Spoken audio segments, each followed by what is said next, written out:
Kadang kita susah menerima daripada menerima nasihat. Kita susah menerima daripada menerima kata-kata kebaikan. Bahkan kita lebih senang mencari daripada perkara yang buruk daripada perkara yang baik. Karena di dalam hati kita banyak kotoran-kotoran hati.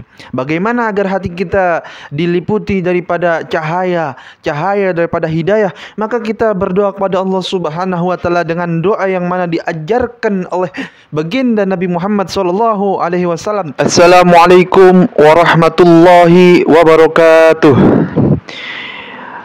Allahumma shalli wa sallim ala sayyidina Muhammadin al-Fatih lima ughliq wal khatimi lima sabaq nasiril haq bil haq wal hadi ila siratikal mustaqim sallallahu alaihi wa ala alihi wa ashabihi haqqa qadrihi wa miqdarihil azim.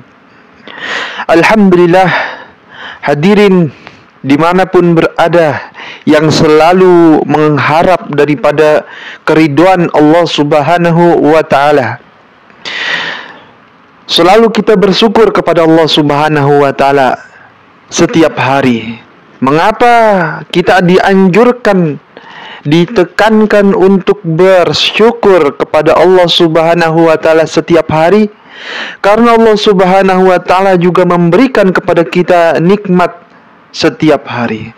Maka bagaimana hari demi hari bersyukur kepada Allah Subhanahu wa ta'ala? Agar apa? Agar dijadikan hamba yang tidak kufur atas nikmat Allah Subhanahu wa ta'ala.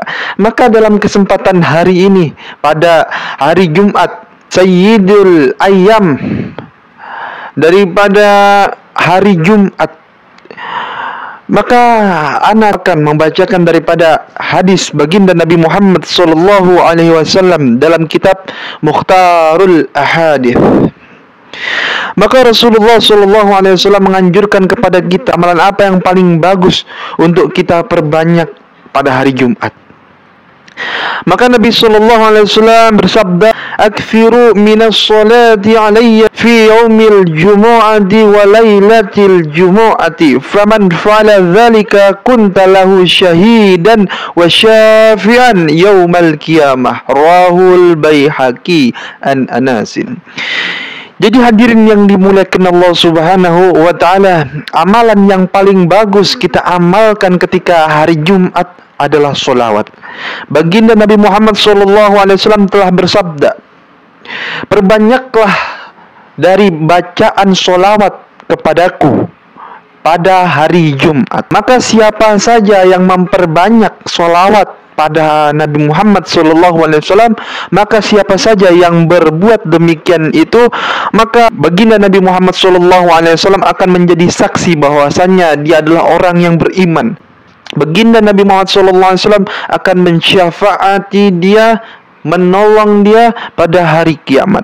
Kemudian dilanjutkan dengan hadis nomor 222. "Aktsiru minas salati alayya fa inna salatukum alayya maghfiratun lidzunubikum wablubu ila darajata wal wasilah fa inna wasilati 'inda rabbi syafa'atun lakum."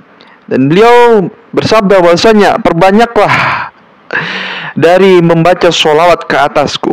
Maka jikalau kalian membaca sholawat ke atasku, maka Allah Subhanahu wa ta'ala akan mengampuni daripada dzunubikum, lidzunubikum, maghfiratun lidzunubikum, mengampuni daripada dosa-dosa kalian, dan mencari daripada, menuntut daripada derajat yang tinggi terhadap wasilah, kepada derajat dan wasilah perantara sholawat.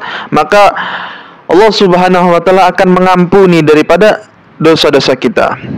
Fa inna wasilati 'inda rabbi, dan sesungguhnya wasilah di sisi Rabbku adalah syafaat untuk kalian.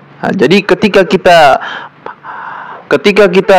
mempunyai daripada hajat, ketika kita mempunyai daripada keinginan-keinginan, maka kita berwasilah dengan nama baginda Nabi Muhammad SAW, dengan menyebut nama baginda Nabi Muhammad SAW sebagai wasilah, atau bertawasul melalui perantara Maka ketika seseorang yang sering membacakan sholawat kepada baginda Nabi Muhammad SAW, insya Allah Allah Subhanahu wa Ta'ala akan mengabulkan daripada hajat-hajatnya. Perbanyak daripada sholawat kepada baginda Nabi Muhammad SAW, terutama di dalam hari Jumat, Sayyidul Ayyam, daripada rajanya para hari, yakni hari Jumat. Yang dimuliakan Allah Subhanahu wa Ta'ala, dan kemudian kita selalu berharap kepada Allah Subhanahu wa Ta'ala agar hati kita dijernihkan dari kotoran-kotoran hati. Kenapa hadirin yang dimuliakan Allah Subhanahu wa Ta'ala? Terkadang kita susah menerima nasihat, kita susah menerima daripada menerima kata-kata kebaikan. Bahkan kita lebih senang mencari daripada perkara yang buruk daripada perkara yang baik, karena di dalam hati kita banyak kotoran-kotoran hati. Bagaimana agar hati kita diliputi daripada cahaya daripada hidayah? Maka kita berdoa kepada Allah Subhanahu wa Ta'ala dengan doa yang mana diajarkan oleh baginda Nabi Muhammad SAW.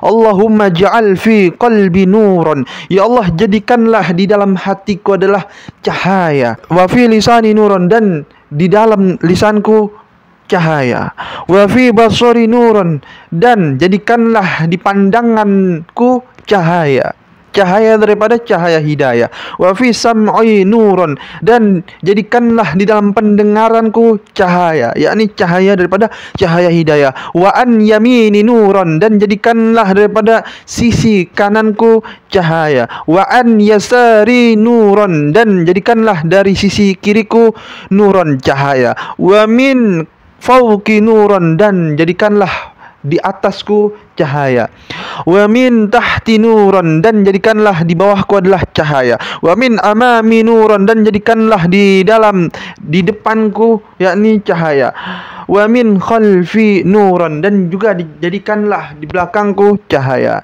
wa ja'alli fi nafsi nuran, dan jadikanlah di dalam diriku sendiri adalah cahaya, wa a'zim li nuran, dan agungkanlah aku dengan cahaya. Hadirin yang dimuliakan Allah Subhanahu wa Ta'ala, bagaimana kita doa sebagaimana doa tersebut, agar Allah Subhanahu wa Ta'ala memasukkan nur daripada cahaya-cahaya hidayah, cahaya-cahaya kebenaran dalam diri kita.